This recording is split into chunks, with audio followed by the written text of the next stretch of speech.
안녕하세요. 서울에서 옷가게를 하며 열심히 살고 있는 여자입니다. 오늘 소개해드릴 사연은 다름 아닌 동서와의 갈등에 관한 이야기인데요. 친정이 좀 사는 집안이라고 콧대가 하늘을 찌르던 동서를 과연 어떻게 보기 좋게 눌러버렸는지 그 통쾌했던 이야기 한번 들어보실래요?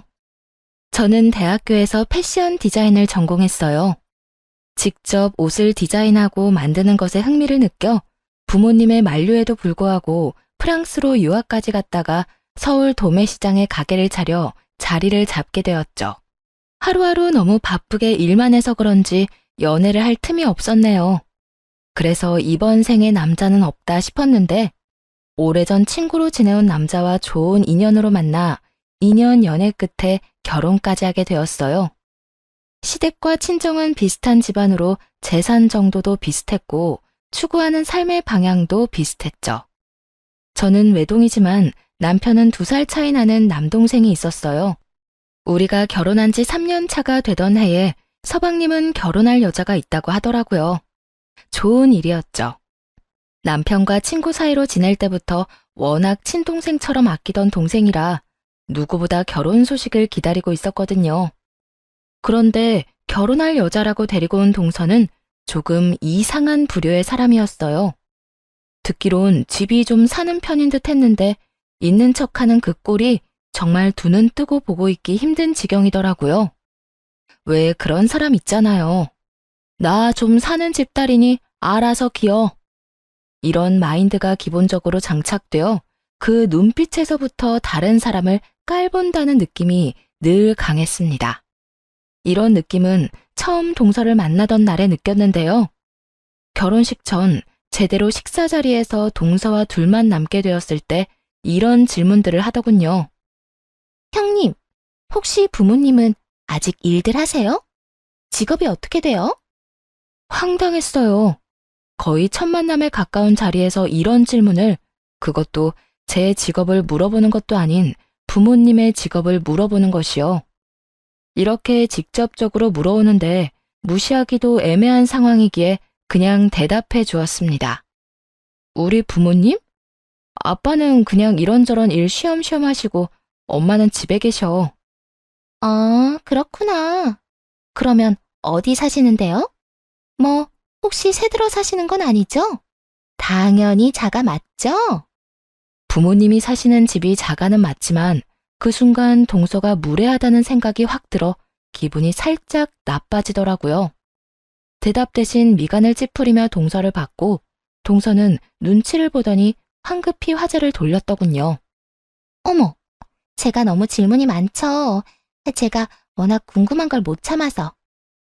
가끔 이렇게 사람을 곤란하고 귀찮게 해요. 그나저나 여기 음식 어떠세요? 저는 개인적으로 여기 참 좋아해서 어렵게 예약했거든요. 다음에 혹시나 여기 또 오시고 싶으면 저한테 말하세요. 제가 예약해 드릴게요. 동서는 멋쩍은 듯 웃으며 화제를 전환했지만 이미 저에겐 그런 동서의 첫인상이 썩 좋진 않았어요. 성격 같아선 그 자리에서 무례한 질문이다라며 핀잔을 주고 싶었지만 서방님이 좋다고 하니 그렇게까진 못하겠더라고요.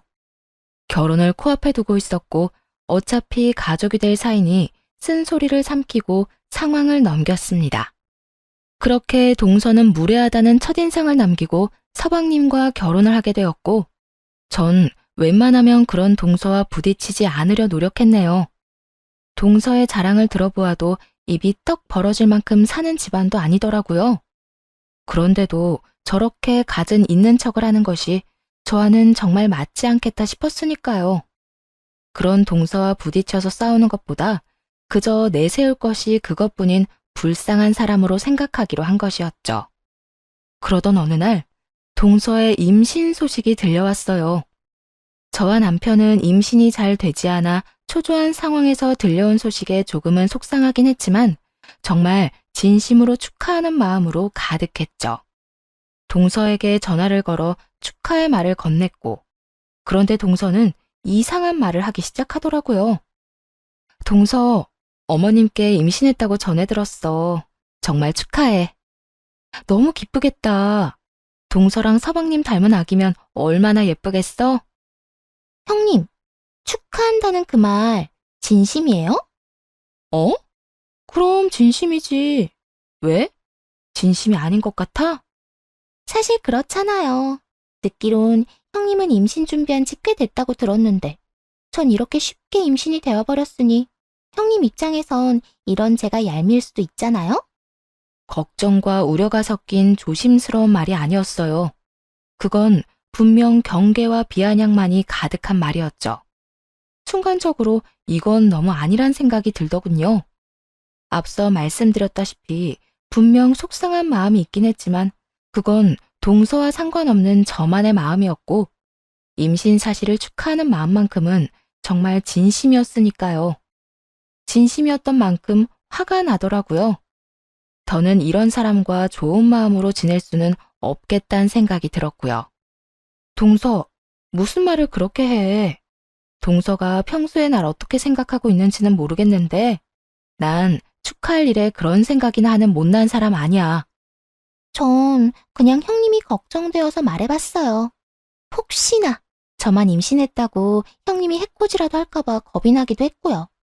아, 왜 막장 드라마 보면 윗사람이 아랫사람 임신 먼저 했다고 그렇게 괴롭히곤 하잖아요. 혹시나 형님도 그러면 어떻게 하나 걱정이지 뭐예요? 동서, 사람을 무슨 정신병으로 보는 것도 아니고 무슨 말을 그따위로 해? 아니 형님, 전 농담으로 한 말인데 왜 이렇게 화를 내세요? 농담도 농담 나름이지.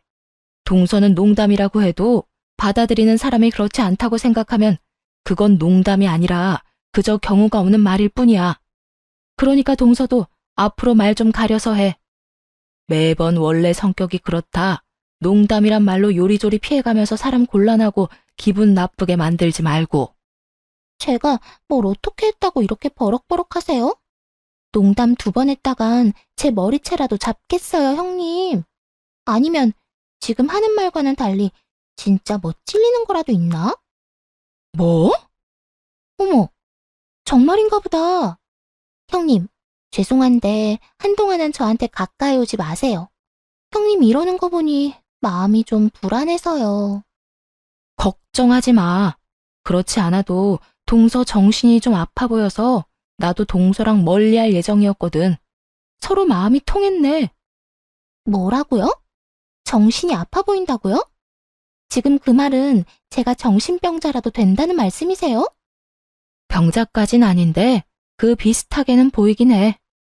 정신 멀쩡한 사람이면 진심으로 축하해주는 사람한테 그런 말은 할 수 없다는 게 일반적인 상식이고 올바른 정신 상태라고 난 생각하거든.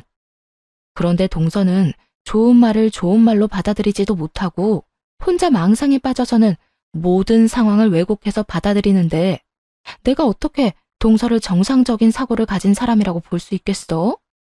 그러니까 나한테 이렇게 하기 전에 동서 행동부터 다시 돌아봐. 괜히 사람 이상하게 몰아가지 말고. 이때껏 저에게 비아냥대느라 일관적인 목소리 톤을 유지하던 동서는 그제야 화가 슬슬 올라오는지 점점 언성을 높이기 시작하더군요. 멀쩡한 사람 이상하게 몰아가는 사람은 제가 아니라 형님이거든요? 진짜 이상한 사람이네. 나 그런 말 처음 들어봐요. 진짜 처음이라고요. 그럼 동서 주변에 진정 동서를 위하는 사람이 없다는 뜻인 거야. 하긴 그런 식으로 살았으면 누가 동서 옆에 남아있을 수나 있었겠어? 있다고 해도 그냥 겉보기에나 친구일 뿐이겠지. 제가 진짜 이런 말까지 안 하려고 했는데 형님이 심보가 그따위니까 임신이 안 되는 거라고요. 각자 알아서 생각하기로 하고 동서 말대로 하자. 앞으론 시댁에서 만나도 서로 거리를 좀 두고 알아서 할 일만 하잔 뜻이야. 그러면 합의된 걸로 알고 전화 끊을게. 전화를 끊고 나니 더 화가 나더군요. 그런데 이런 저보다 더 화가 난 건 남편이었어요. 동서와 통화하는 걸 옆에서 다 듣고 있었는데 전화를 끊고 옆을 보니 남편의 얼굴이 울긋불긋 못 터질 것만 같더라고요. 재수 씨 진짜 미친 거 아니야? 어떻게 말을 그따위로 할 수가 있어? 당신한테 언제부터 이따위로 말했던 거야? 됐어. 그런 걸 따져봐서 뭐해? 그냥 앞으로 무시하면 돼. 당신은 무시가 돼? 난 지금 당장 달려가서 따지고 싶은 마음이 굴뚝인데. 물론 나도 하나지. 그런데 여보, 똥은 무서워서 피하는 게 아니라 더러워서 피하는 거야. 괜히 엮여봤자 나만 똑같은 사람만 될 거고, 난 굳이 동서랑 한 세트로 엮이고 싶지도 않아. 일단 무시할 수 있을 때까진 무시해보고, 그게 안 된다 싶으면 나부터 가만히 있지 않을게. 그러니까 당신은 우선 진정 좀 해.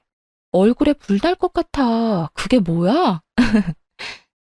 화가 나는 와중에도 남편이 이렇게까지 편을 들어주고 저보다도 더 화를 내니 기분이 조금 풀리더라고요. 그렇게 남편 덕분에 조금은 진정이 되었고 한동안은 동서가 괘씸하긴 했지만 이내 다시 평온한 일상으로 돌아왔어요. 그 후 시댁에서 동서를 마주칠 때가 있긴 했지만 거의 말을 섞지 않고 서로 할 일만 했고요. 그러자 이 모습을 보고 하루는 시모가 저희 둘을 불러 앉히더라고요. 너희들 싸웠니? 왜 두 사람 사이에 찬바람이 쌩쌩 불어? 어머님, 그게요. 저 진짜 속상해 죽겠어요. 형님이 글쎄 저를 정신이 이상한 사람으로 몰아가는 거 있죠? 저는 그냥 제가 형님보다 먼저 임신을 하게 돼서 죄송스럽기도 하고 걱정되어서 한 말에 형님이 막 화를 내시면서 막말을 하는데 저 정말 너무 무섭고 섭섭했어요. 동서는 이런 상황을 기다렸다는 듯 고자질을 하기 시작하더라고요. 딱 본인이 한 말은 쏙 빼놓고 눈물까지 흘리며 피해자인 척을 하는데 기가 막히더라고요. 다른 집안에서 이런 일이 일어났다면 서로 변명을 하기 바빴을 수도 있지만 그저 아무 말도 하지 않고 있었어요.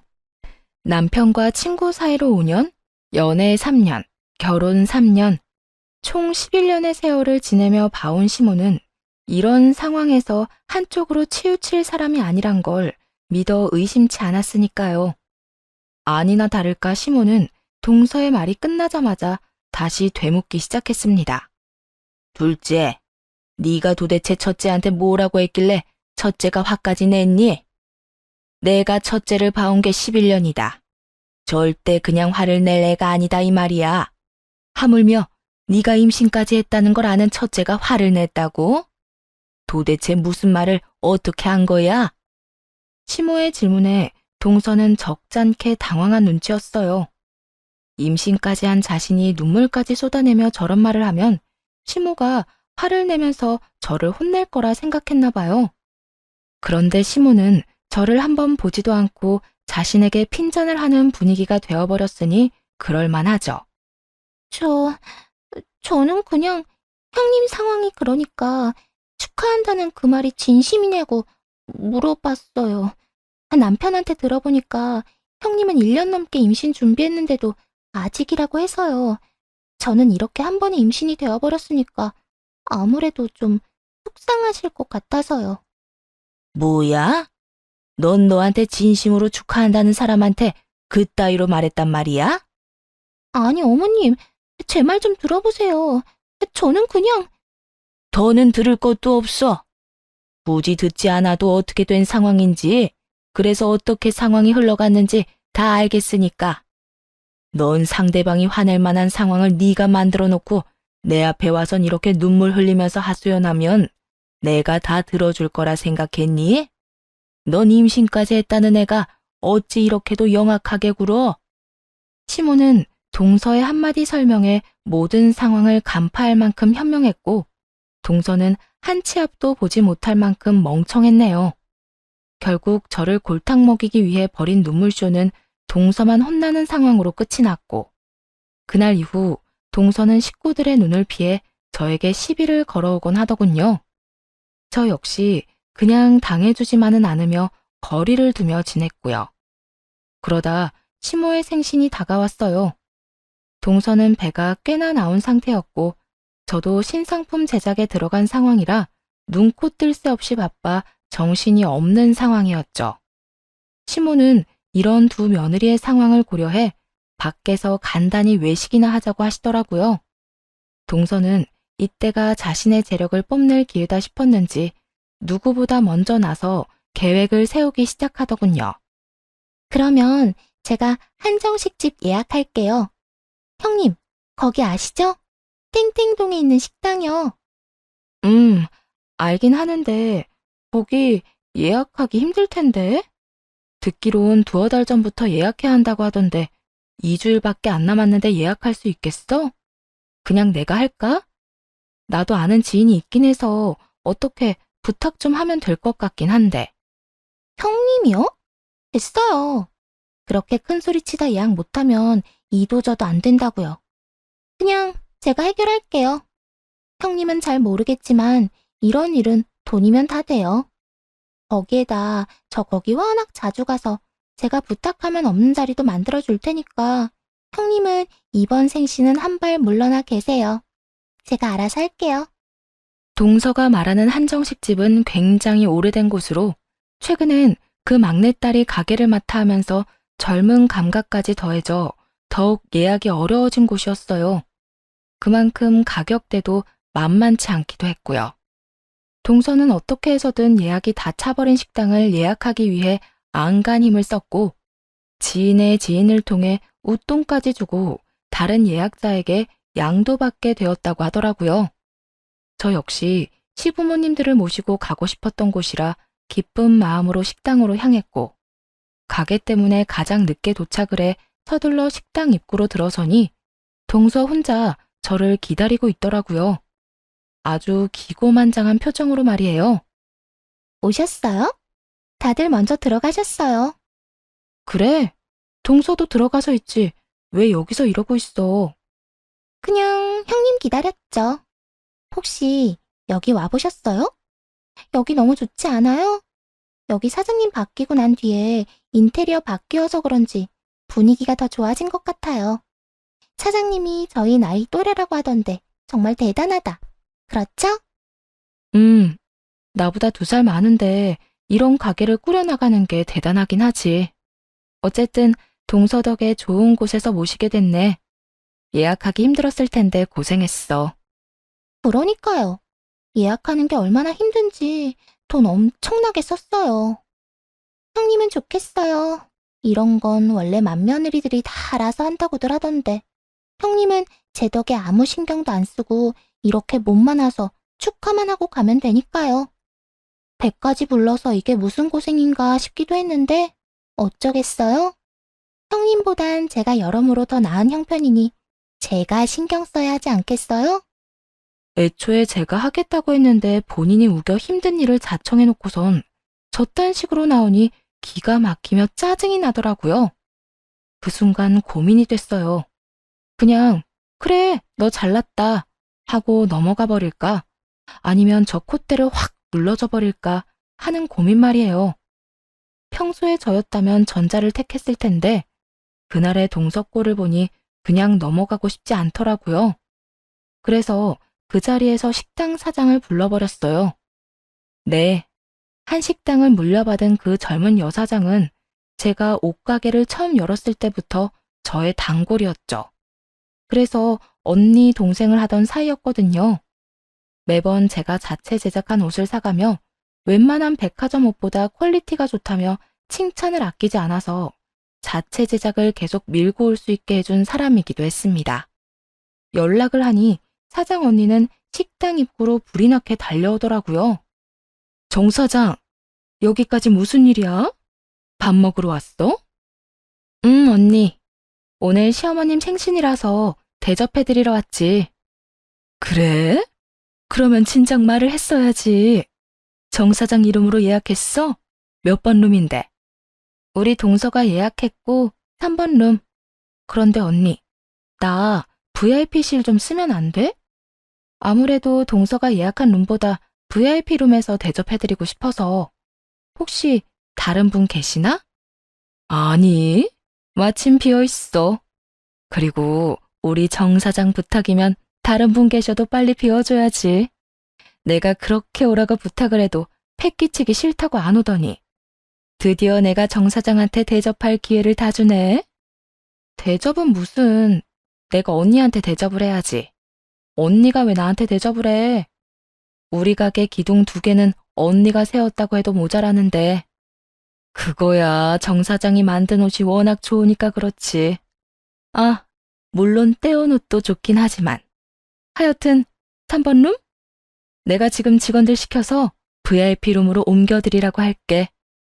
사장 언니와 대화를 마무리하고 동서를 봤는데 표정이 정말 볼만 하더라고요. 그동안 저더러 번화가도 아닌 곳에서 작은 옷집이나 한다고 무시하고 했는데 저런 대단한 사람과 친분이 있다니 꽤 놀란 듯 하더라고요.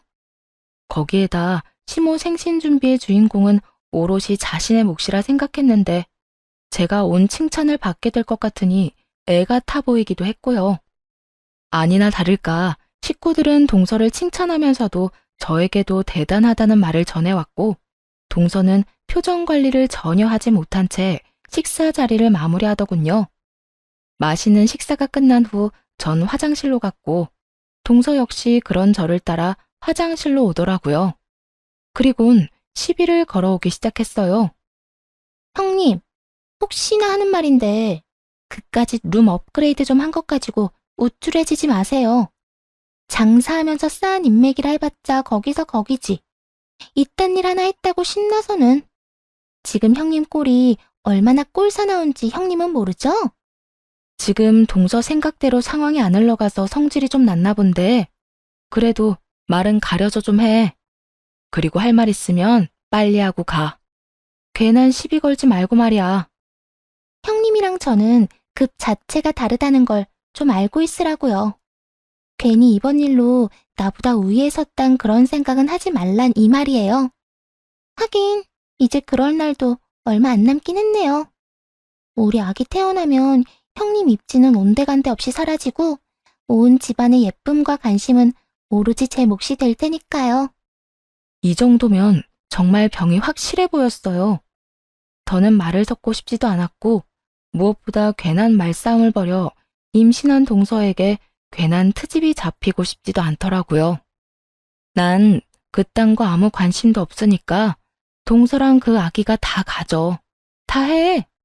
그딴 것들 다 가지고 제발 나한테 관심 좀 끄고 시비 좀 걸지 마. 난 동서가 뭐라든 관심 안 가질 자신 있으니까 말이야.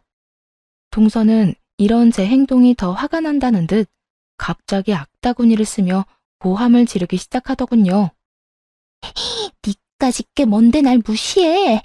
니까짓 게 뭔데 나한테 명령을 하냐고. 넌 그저 내가 하라만 하면 되고 내 눈치나 보며 살아야 하는 그 정도 인생이라고. 그런데 네가 뭘 잘났다고 사사건건 내 발목을 잡고 늘어지는 건데? 뭐? 와, 진짜. 내가 웬만하면 배부른 여자랑 싸우기 싫어서 참고 있었는데 너 진짜 안 되겠구나. 야, 내가 너 생각해서 하는 말인데 너 그 정도면 병이야, 병. 그러니까 애를 위해서라도 정신병은 좀 가봐. 그런 마음가짐이랑 심보로 애는 제대로 키울 수나 있겠니? 아니, 네 인생이나 제대로 살아갈 수 있을 것 같아? 뭐야?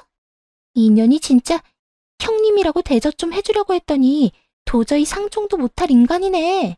너, 내가 너 가만둘 줄 알아? 내가 너 어떻게 해서든 이 집안에서 몰아내고 말 거라고. 동서는 약이 바싹 올랐는지 발까지 동동거리며 화를 냈고 전 그저 미친 여자를 바라보고 있었네요. 그런데 그 순간 소란스러운 소리를 들었는지 시모가 화장실로 들어오더라고요. 그리고 시모를 발견한 동서는 그 자리에서 그대로 쓰러지는 척을 하더라고요. 그 즉시 동서는 병원으로 옮겨졌고 그저 황당하더라고요. 하지만 정말 황당한 일은 애써 의식이 없는 척을 하던 동서가 일어나더라고요. 발연기를 하던 동서는 눈을 뜨자마자 저를 모함하기 시작하더군요. 아가, 너 괜찮니? 화장실에서 큰 소리가 나던데 도대체 무슨 일이길래 쓰러져? 어머님, 그게... 저 진짜 형님이 너무 무서워요. 제가 화장실을 오기만을 기다린 건지 저를 보자마자 막 집안 좀 부유한 게 그렇게 자랑거리냐면서 화내고 욕을 하시는데 제가 너무 무섭고 놀라서 그냥 정신을 잃었어요. 첫째가 정말 그런 말을 했단 말이야? 네, 전 진짜 형님께 죄송한 것도 있고 해서 잘 지내보고 싶었는데 형님은 아직 화가 많이 나셨나 봐요. 시모는 동서의 말을 믿지 않는 듯 했지만 아무래도 상황이 상황인지라 저를 바라보시더라고요. 무슨 말이라도 해보란 눈빛으로요. 하지만 전 아무 말도 하지 않았고 남편이 대신에 나서기 시작했어요. 재수씨, 말이 되는 소리를 좀 하세요.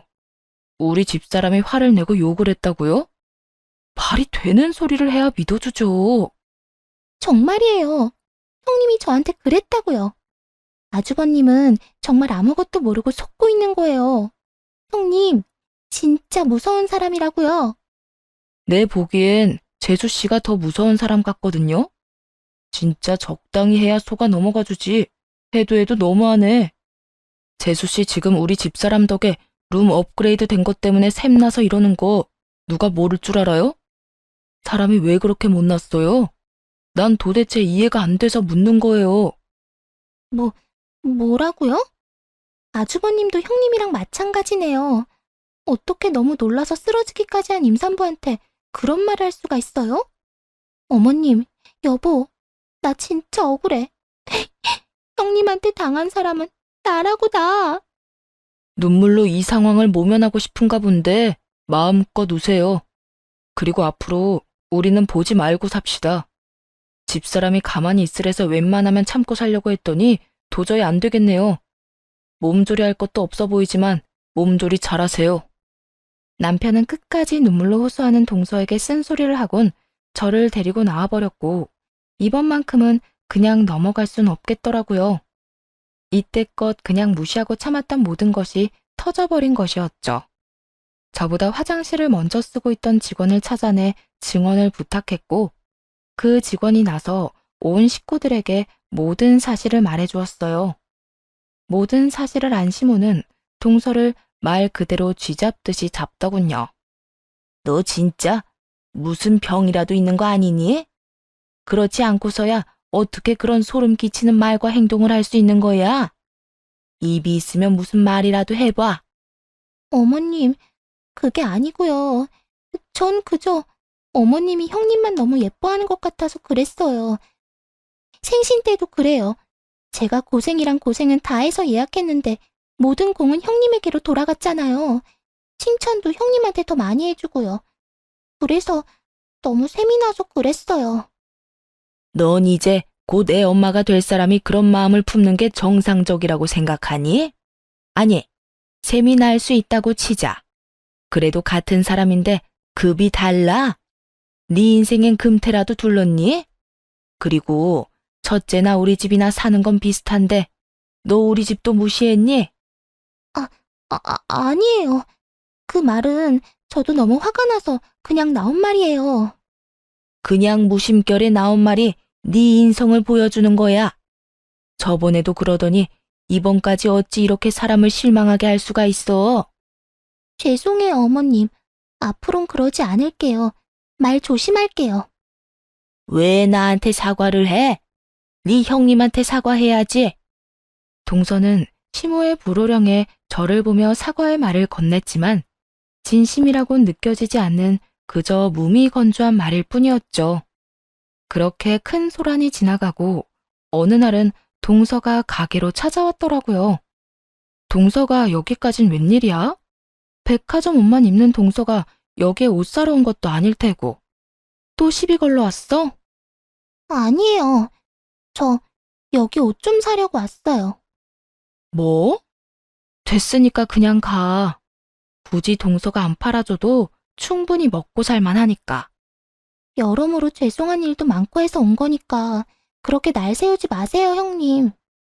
동서는 매장에 있는 옷을 쓸어 담기 시작했고 전 어떻게 해서든 팔지 않으려고 애썼어요. 배는 부를 대로 부른 동서에게 맞지 않을 옷일 뿐더러 제가 정성 들여 만들고 사온 옷을 동서에게만큼은 팔고 싶지 않더라고요. 하지만 동서는 작정이라도 한 듯 돈봉투를 제게 던지더니 옷을 가지고 가버렸고 전 동서의 다음 행보를 기다렸죠. 옷을 사가지고 간 것은 호의가 아니라 추악한 계획임을 확신했기 때문이었으니까요. 아니나 다를까 며칠 뒤 동서는 싸가지고 갔던 옷을 그대로 다 가지고 와 환불을 요청하더라고요. 형님, 제가 웬만하면 입으려고 했는데 배도 너무 많이 나왔고 저한테는 어울리지도 않더라고요. 그래서 다 환불하려고요. 그러게 내가 그냥 두라니까 왜 고집을 피워서 서로 피곤하게 만들어. 앞으론 그냥 사던 데서 사. 여기 돈. 동서가 준 봉투 그대로이니까 확인 안 해봐도 될 거야. 동서는 적어도 제가 약이라도 오르길 바라는 듯 했지만 이미 예상했던 터라 타격감이 하나도 없더라고요. 그런데 전혀 예상하지도 못한 일이 기다리고 있었네요. 그건 바로 옷에 동서가 한 짓거리들이었죠. 동서는 사간 옷에 무슨 짓을 한 것인지 살짝 찢어진 것도 있었고 고춧가루와 간장으로 오염된 것도 있더라고요. 도저히 다시 팔 수 없는 상태들로 가득한 옷을 확인하는데 이건 분명히 고의성이 다분하다 확신하게 되었습니다. 더는 참을 수가 없더라고요. 바로 옷가지를 싸들고 동선의 부모님이 하는 공장을 찾아갔죠. 결혼식에서 본 사돈 어른들은 저와 아는 관계로 제가 디자인하는 의류의 처음과 끝을 담당해 주시는 분들이었어요. 저와는 10년 가까이 거래하셨던 분들로 부부끼리 작은 공장으로 시작해 건물까지 올린 대단한 분들이셨고요. 결혼식장에서 처음 뵈었을 때 얼마나 놀랐는지 몰라요. 우리가 인연은 인연인가 보다며 동서와 관계가 서먹해지는 것이 싫으니 동서에겐 알리지 말자 하기도 했고요. 그래요. 대기업 딸쯤 되는 듯 굴었던 동서는 제 오래된 거래처 사장님의 딸이었던 것이었죠. 정 사장님, 이게 다 뭐야? 누가 옷에다 이딴 짓을 한 거야? 이건 우리가 만든 옷인데. 왜? 옷이 마음에 안 들어서 이런 거래? 아니요. 동서가 이렇게 해놨어요. 웬일로 매장에 와서 옷을 다 사가지고 간다 싶더니 오늘 다시 가지고 와서 싹 다 환불을 해달라고 하더라고요. 그래서 다시 꺼내놓으려고 살펴보니까 이 모양으로 만들어놨네요. 사장님, 제가 진짜 웬만하면 사장님한테 안 찾아오려고 했는데 이건 정말 아니잖아요. 어떻게 옷 공장 딸이 옷에다 이딴 짓을 해요? 아니, 정상적인 사고를 가진 사람이라면 이런 짓을 하면 안 되는 거 아닐까요? 평소 저만큼이나 의류 제작에 자부심을 가지고 있던 동서의 아빠는 많이 화가 난 듯 했어요. 그 자리에서 바로 동서를 부르더군요. 얼마 지나지 않자 배를 매만지며 동서가 모습을 나타냈고 동서의 아빠는 득달같이 화를 내기 시작했죠. 너 진짜 네가 이딴 짓을 한 거야? 아빠, 형님? 어떻게 여길... 두 사람 아는 사이예요? 말 돌리지 말고 대답이나 해. 네가 이딴 짓을 한 게 맞아? 아빠, 그게 아니야. 일부러 그런 게 아니라 내가 배부른 건 생각도 못하고 옷 입어보다가 그렇게 됐나 봐. 너 진짜 똑바로 말 못해? 여기 사장님이나 나나 옷만 만지고 사는 사람들이야. 그런 사람들이 일부러 찢었는지 입다가 찢었는지도 구분 못할 것 같아? 그리고 이 오염들도 그래. 이건 누가 봐도 뿌린 자국들이잖아. 너 진짜 이렇게까지 못난 인간이었어? 누가 밖에서 이따위로 행동하고 다니라고 했어? 내가 너 이따위로 정신 나간 짓 하고 살라고 뭐든 해달라는 대로 다 해주고 키운 줄 알아? 아빠는 아무것도 모르면서 왜 나한테만 이래? 나도 오죽했으면 이렇게까지 했겠어? 형님이 사사건건 내가 하는 것마다 방해하니까 화가 나서 그랬다고. 내가 잘못한 게 아니라 형님이 잘못한 거라고. 동서는 끝까지 잘못을 인정하지 않았고 동서의 아빠는 더욱더 불같이 화를 내기 시작했고요. 너 진짜 그 입 다물지 못해? 뭘 잘했다고 네가 큰 소리를 내? 정신 좀 차려. 너 곧 애엄마가 될 건데 언제까지 이렇게 정신 못 차리고 네 멋대로 살 거야? 내가 뭘 어쨌다고 그래? 나 잘못한 거 없다니까. 넌 도저히 안 되겠다. 진심으로 반성할 때까지 네 카드 다 끊어버릴 거니까 그런 줄 알아. 시집간 딸내미 기죽지 말고 살라고 뭐든 다 해줬더니 안 되겠어. 동서는 그제야 이건 아니다 싶었는지 저에게 용서를 구하기 시작했어요. 여전히 진심은 없었지만 물처럼 써대던 카드가 걸린 문제인 만큼 더 절실히 빌긴 하더라고요. 형님, 제가 잘못했어요. 제가 워낙 셈이 많은데 매번 상황이 형님에게 좋은 쪽으로만 흘러가니까 그게 너무 질투나서 그랬어요. 그러니까 저 좀 용서해주세요. 제발요. 네? 애절하지만 진심이라고는 없는 동서의 사과에 대답도 하지 않았고 동서의 아빠가 나서 상황을 정리해 주었어요. 이제 와서 그런 식으로 하는 사과가 무슨 소용이야? 이미 버스는 떠났다. 넌 앞으로 카드는 압수야. 아빠, 왜 그래 진짜. 내가 사과도 했잖아. 그러지 말고 카드는 그대로 쓰게 해줘. 이제 아기도 태어나면 돈 쓸 때도 많을 텐데 나 아빠 카드 없으면 안 돼. 넌 결혼도 안 해가 왜 내 돈을 쓰고 살려고 그래? 이참에 네 남편한테 받은 생활비로만 살아. 알겠어? 그 돈으로 어떻게 살아?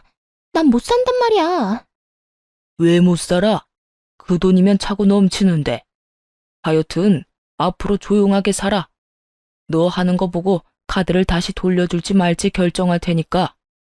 그렇게 상황은 정리되었고 동서는 카드가 중요하긴 했는지 한동안은 조용히 지내더라고요.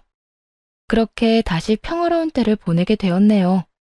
새로운 시즌이 시작되면서는 여러 사장님들을 만나며 시간을 보내고 있었죠. 매 시즌마다 옷을 제작하곤 했는데 그때도 마찬가지였고요. 디자인은 끝냈고 원하는 원단 가격이 예상과 맞지 않아 가게 근처에서 원단 사장님을 만나 이야기를 나눈 일이 있었어요. 제 나이 또래 사장님이라 그나마 편하게 가격 조율을 이끌어내려 노력하고 있는데 카페로 아는 사람들이 줄지어 들어오더라고요.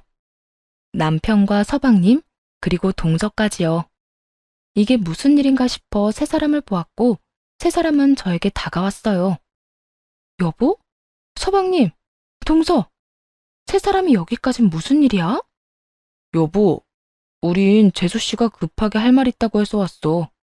그렇지 않아도 당신 가게 근처라서 다 끝내고 보고 가려고 했는데 여기서 다 만나네? 아, 그래? 여긴 우리 원단 거래처 사장님. 제 남편이에요, 사장님. 사장님과 남편은 서로 인사를 나누려고 손을 내밀고 있었고 그 순간 동서는 콧방귀를 끼며 이렇게 말하더라고요. 원단 사장님은 무슨? 아주버님, 저 사람 형님이랑 만나는 남자예요. 형님, 저 남자랑 바람 피우고 있다고요. 바람이라니. 이건 또 무슨 막장보다 더 막장 같은 망상인가 싶었어요. 사장님이 앞서 말씀드렸다시피 제 또래에다가 준수한 외모이다 해도 저와는 전혀 그런 관계가 아닐 뿐더러 저희가 나누었던 대화는 다정하기는커녕 총성 없는 전쟁과도 같은 상황이었는데 말입니다. 사장님은 동서의 모함이 황당하다는 듯 헛웃음을 지어 보였고 저 역시 별반 다르지 않았어요. 동서, 지금 그게 무슨 말이야? 바람이라니. 그건 너무 지나친 억측 아니야? 아니거든요. 제가 아까 다 봤어요. 두 사람 다정하게 웃으면서 대화하는 거요. 그것만 본 줄 알아요? 두 사람 손도 잡고 사랑한다고 하는 것도 다 들었다고요. 여보, 아주버님, 제가 급하게 오라고 한 게 다 이것 때문이라고요. 아무래도 형님이 요즘 좀 수상해서 지켜보고 있었거든요. 그런데 저 남자랑 지나치게 자주 만난다 싶더니 오늘에서야말로 이렇게 현장을 딱 잡은 거 있죠? 들어보니 동서는 어떻게 해서든 트집을 잡아내기 위해 제 가게 근처에서 절 감시하고 있었던 모양이었어요. 그러다 딱 한 번 제가 남자와 만나는 것을 목격하게 되었고 다신 없을 기회라 생각했던 동서는 제 남편뿐 아니라 자신의 편이 될 거라 믿어 의심치 않은 서방님까지 그 자리에 부른 것이었죠.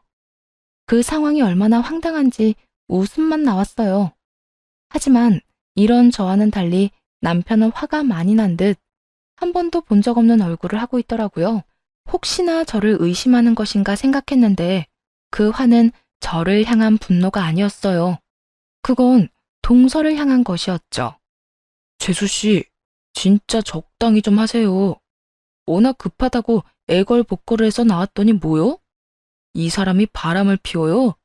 그게 말이나 된다고 생각해요? 이 사람, 그럴 사람 절대 아니에요. 남편은 저를 향한 굳건한 믿음을 내보였고 동서는 예상치 못한 상황에 더 거세게 저를 모함하기 시작하더라고요. 제가 다 듣고 봤다니까요. 두 사람 곧 더 좋은 데로 가자고 말하는 것도 다 들었다고요. 아주버님, 제발 정신 차리세요. 다 속고 있는 거라고요. 아, 그래요? 그러면 저기 CCTV 있으니까 한번 봅시다. 그러면 되겠네. 마침 두 사람 딱 보이게 찍고 있는 것 같으니까요.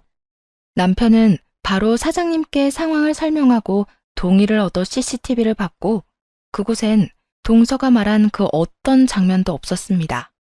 그저 원단책만 수없이 뒤적이며 계산기만 두들겨대는 모습만이 가득할 뿐이었죠. CCTV에 별다른 장면이 나오지 않자 동서의 얼굴은 순식간에 잿빛이 되어가더라고요. 그리고 모든 것이 동서의 거짓말임이 밝혀지는 순간 누구보다 화가 난 서방님이 동서에게 화를 내기 시작했어요. 당신, 진짜 왜 그래? 이런 식으로 형수님 모함하는 이유가 도대체 뭐야? 형수님이 당신한테 뭘 잘못하긴 했어? 당신 말대로 형수님이 당신을 무시하고 욕하고 했던 건 맞는 거야? 이젠 당신이 했던 그 어떤 말도 못 믿겠다고. 이때껏 서방님은 동서의 말을 듣고 저를 오해하고 있었던 모양이었어요. 제가 그럴 사람은 아니라고 생각하긴 했지만 임신까지 한 동서가 매번 억울하다는 듯 눈물까지 흘리며 말하니 조금은 믿은 모양이더라고요. 그런데 이렇게 동서의 만행이 다 밝혀지니 이때껏 동서의 모든 말과 행동을 의심하는 듯 했어요. 서방님이 불같이 화를 내자 동서는 많이 당황한 듯 말도 제대로 못하더라고요. 여보, 내 말 좀 들어봐. 이 CCTV가 잘못된 것 같아. 난 분명히 다 듣고 봤단 말이야. 헛소리 좀 하지 마. 두 사람 계산기만 두드리는 거 안 보여? 그리고 당신 말처럼 웃고 있지도 않잖아. 처음 앉을 때나 웃었지. 그 뒤론 두 사람 계속 진지한 얼굴로 계산기만 보고 있다고. 이런 사람들이 바람? 지금이라도 똑바로 말 못해? 서방님은 결국 고함을 질렀고 그 순간 동서는 배를 잡고 고통을 호소하기 시작했어요. 내 배. 여보, 나 배가 너무 아파. 어떡해. 이러면서 쓰러지는데 연기가 아니더라고요. 식은땀도 흘리고 피까지 보이는 것이 보통 심각한 상황이 아니었죠. 급하게 동서는 병원으로 옮겨졌고 결국 유산을 하고야 말았습니다. 그렇게 미운 사람인데도 막상 일이 그렇게 되니 조금 안쓰럽더라고요. 동서는 동서고 아기는 아기였으니까요. 그런데 이런 마음도 그리 오래 가진 못했어요. 동서는 끝까지 정신을 차리지 못하고 병상에 누워 그 모든 것을 제 탓으로 돌리며 고래고래 고함을 질러댔으니까요. 다 너 때문이야. 다 니년 때문이라고. 내 아기 내놔. 내 아기 돌려내라고. 아, 넌 일이 이렇게까지 됐는데도 내 탓만 하는구나. 잘 생각해. 난 아무 잘못이 없어. 이건 다 너 때문이라고. 내가 뭘 어쨌는데. 괜히 사람 모함하고 그것도 모자라 내 남편까지 불러서 어떻게 해서든 나 이혼시키려고 했던 거 아니야? 그렇게 아기가 소중했으면 악한 마음 먹지 말고 몸조심이나 했어야지. 그 몸을 해서 사람 감시나 하고 그렇게 악다구니 쓰니 애가 무사할 수가 있겠어? 야, 네가 지금 나한테 그딴 말을 할 처지나 된다고 생각해? 이게 다 누구 때문인데?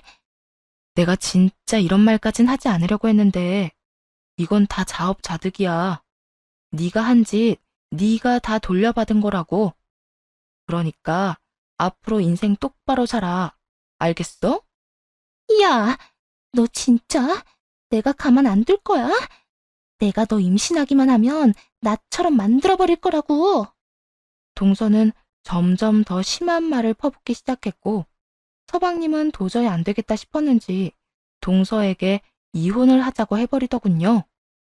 내가 진짜 당신 몸조리 다 할 때까지 기다리려고 했는데 도저히 안 되겠다. 우리 이혼하자. 뭐? 이혼? 나 지금 유산까지 해서 슬퍼하는 거 안 보여? 그럼 나한테 이혼하자는 말이 나와? 당신까지 나한테 이럴 거야? 그러니까 적당히 좀 하지 그랬어. 지금도 그래. 그렇게 슬프다는 사람이 남 탓할 정신은 있어? 말이야 바른 말이라고. 형수님이 뭘 잘못했는데? 당신 혼자 계획 세우고 당신 마음대로 우리 불러내서는 당신 뜻대로 안 되니까 화내다가 이렇게 된 거 아니야. 그런데 그런 와중에도 반성은 안 하고 형수님 탓을 한다고? 나 더는 당신 같은 여자랑 살고 싶지가 않다. 서방님은 이혼을 통보하고 짐을 싸 저희 집으로 왔네요. 시댁에 가기엔 이혼을 말씀드리지 못한 상황이었기에 제가 제안을 한 것이었죠. 그렇게 저희와 함께 지내며 이혼을 준비하는데 병원에서 태어난 동서가 찾아오더라고요. 동서는 많이 수척해진 모습이었는데 서방님을 보자마자 무릎을 꿇고 빌기 시작하더군요. 여보, 내가 다 잘못했어. 그러니까 나 한 번만 용서해줘. 아기도 나 떠나고 나 당신 없으면 못 살아. 이제 와서 이런다고 변하는 거 없어.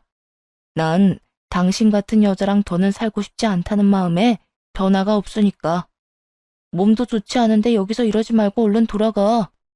여보, 제발. 내가 다 잘못했다니까. 빌어도 소용없다니까. 그냥 돌아가. 동서는 또 눈물을 흘리며 용서를 구했지만 서방님은 단호해 보였어요. 시선도 주지 않고 끝까지 이혼하자는 말만 했으니까요. 동서는 도저히 안 되겠다 싶었는지 남편에게 다가와 용서를 빌기 시작했어요. 남편의 바로 옆에 제가 앉아 있었는데 그 와중에도 저에겐 시선 한 번 주질 않고 말이에요. 아주버님, 제가 정말 잘못했어요. 그런 짓까지 하면 안 되는 거였는데 형님이 너무 싫다 보니 제가 보고 싶은 대로 보게 되었고 그러다 보니 큰 오해를 했었어요. 큰일 겪으면서 저도 많이 깨달았고 반성 많이 했으니 우리 남편 마음 좀 돌려주시면 안 될까요? 반성을 많이 했다고요? 그 말 진심인가요? 그럼요.